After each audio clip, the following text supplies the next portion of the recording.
So you're probably wondering about a lot of things, like why is this video so long and why are you not facing the camera? Well, here's my story. I spent my week mostly worried about my film for documentary class, and by Wednesday I still had nothing done with this project, so I just thought of the first topic I could think of and went with it. And it turns out I can rant a lot about movies I genuinely hate, and I don't have time to edit my script here. It's 9 pages long.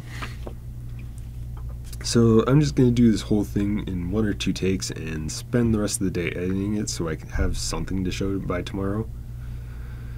So let's talk about problems in professional screenplays that may show up in your script by looking at why the Fantastic Beasts movies suck.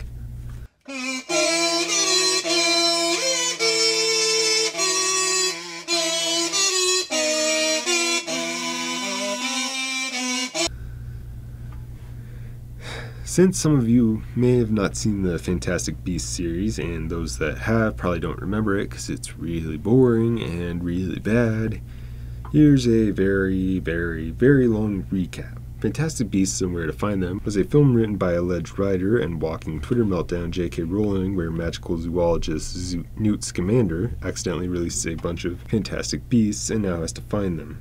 At the end of the movie, he finds out Colin Farrell was actually Johnny Depp, was actually the wizard, Hitler, bad guy, Dark Lord, Grindelwald last name. And if you thought that last part came out of nowhere, it did. Overall, it was held back by some writing problems that we'll get to later, but still an enjoyable movie. The second movie, however, is honestly one of the worst screenplays I've ever seen turned into a film, and I've seen The Rise of Skywalker. We've decoded the intel from the First Order spy, and it confirms the worst. Somehow Palpatine returned.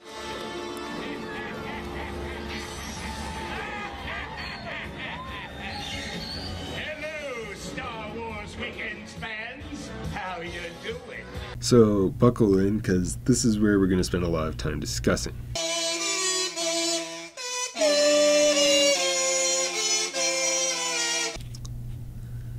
The second movie begins with Grindelwald, the bad guy from the last movie, being moved to a prison in America to a prison in Britain for literally no other reason than the movie needed an action scene at the beginning. To make matters even more confusing, Grindelwald apparently broke out of prison off-screen in between movies, and only comes back to break out his follower who took his place, again off-screen. This didn't happen in the first movie, so this is stupid for reasons we'll get to later. So we cut to Newt Scamander doing something completely unrelated to what just happened. The wizard government wants him to track down and kill Credence, a kid from the last movie, so he can travel abroad again. And I know this is a tangent, but I've got to rant about this. What is happening in this scene? Imagine if the government took away your driver's license and would only give it back to you if you assassinated Vladimir Putin's daughter.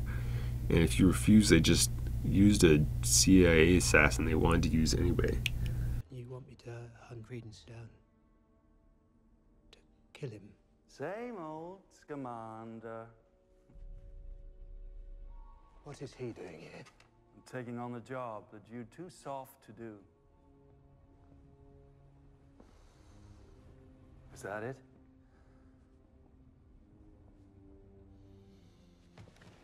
Travel documentation denied. After that pointless scene, Dumbledore asks Newt to go to Paris, which he refuses and goes home. After that mostly pointless scene, Newt meets up with Queenie and Jacob, 2 characters from the last movie, and finds out that Queenie has mind-controlled Jacob and has functionally date-raped him. This is not the only time something like this happens in this movie. So after finding out that a character from the last movie was sexually assaulting another character from the last movie, we move on to more pressing matters. Tina is mad at Newt over sitcom misunderstanding. Oh, she was all in a tizzy anyway, because of you. Me? Yeah, you, Newt. It was in Spellbound. Here, I brought it for you. Newt Scamander with fiancé Lita Lestrange. Brother Theseus and unknown woman. No, so Theseus is marrying Lita, not me.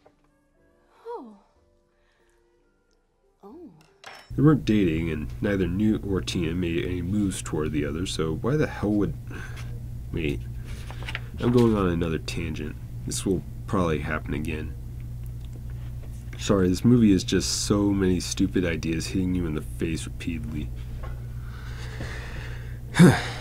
Anyway, after Queenie was mad that Newt undid the mind control spell and she can't take advantage of Jacob anymore, she storms off and the guys decide to go to Paris. Not for the reason Dumbledore asked them to, but so they can make up with their girlfriends they apparently have now. Over in Paris, Grindelwald starts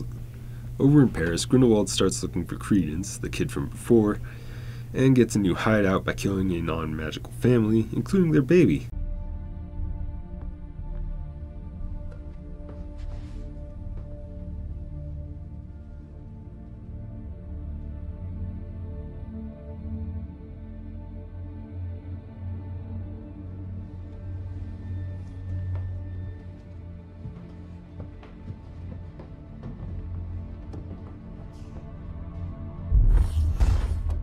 This is not the only time something like this happens in this movie. Unrelated to that, Tina, who is looking for credence for the wizard government, but not with the wizard assassin the wizard government hired because Tina doesn't want to kill Credence, I think, even though she's still looking for him for the wizard government who wants Credence dead, but whatever. She finds out that Credence is in a wizard circus.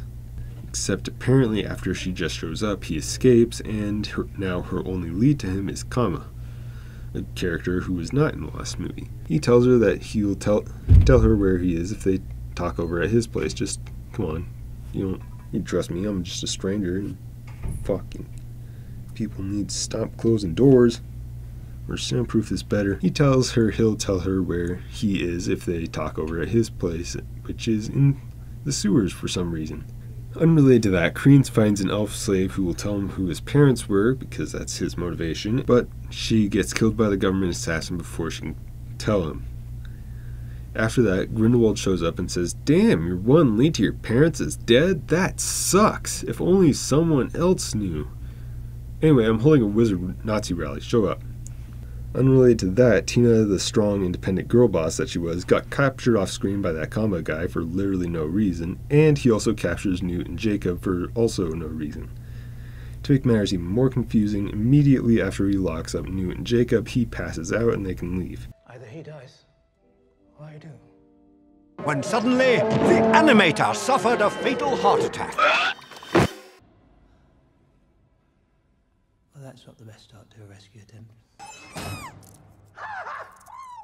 Once they regroup, Newt and Tina decide to break into the wizard government for some reason, and Jacob sees a vision of him meeting Queenie somewhere and remembers that's why he's here in the first place, and decides to literally wander around Paris until he eventually maybe finds her. After Newt and Tina's side quest where he catches a new Pokemon, all the characters meet in the smallest, grayest set they could find. Newt, Tina, Jacob, Credence, his girlfriend who's also a snake, Zoe Kravitz, the professor, and his wife all bump into each other in their local mausoleum, and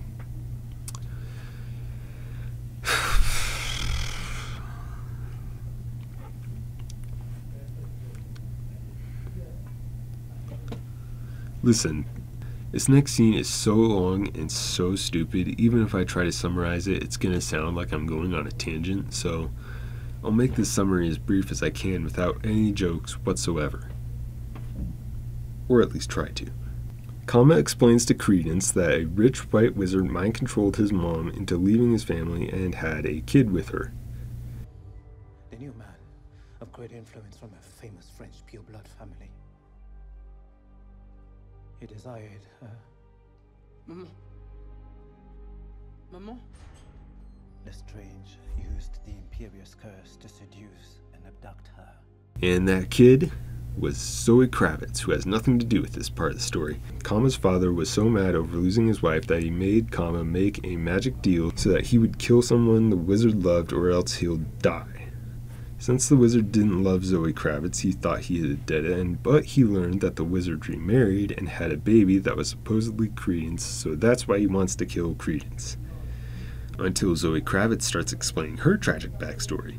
When the baby that was supposedly Credence was born, the wizard knew that Kama was coming for him somehow and decided to send the baby away to America in an orphanage.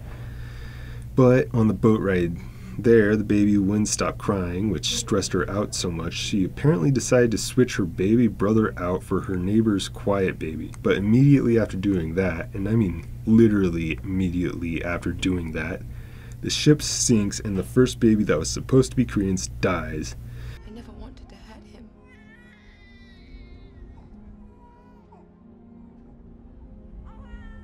I only wanted to be free of him. Just for a moment.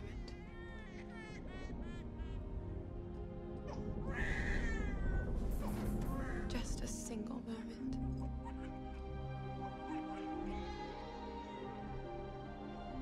Give him to me.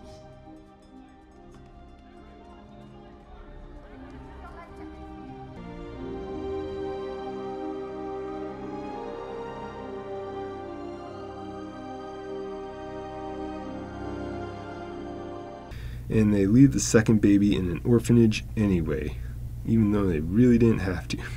After the baby switcheroo plot finally ends, it turns out that they were standing in front of a secret passageway to the Wizard Nazi rally where the climax was being held, meaning they literally stumbled onto the biggest event in the entire story on accident.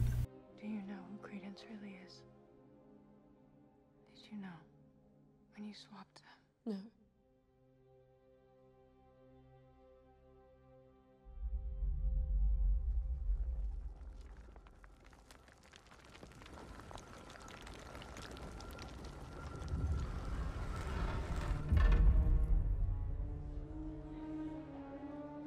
You know, just in front of a mausoleum that no one else came into.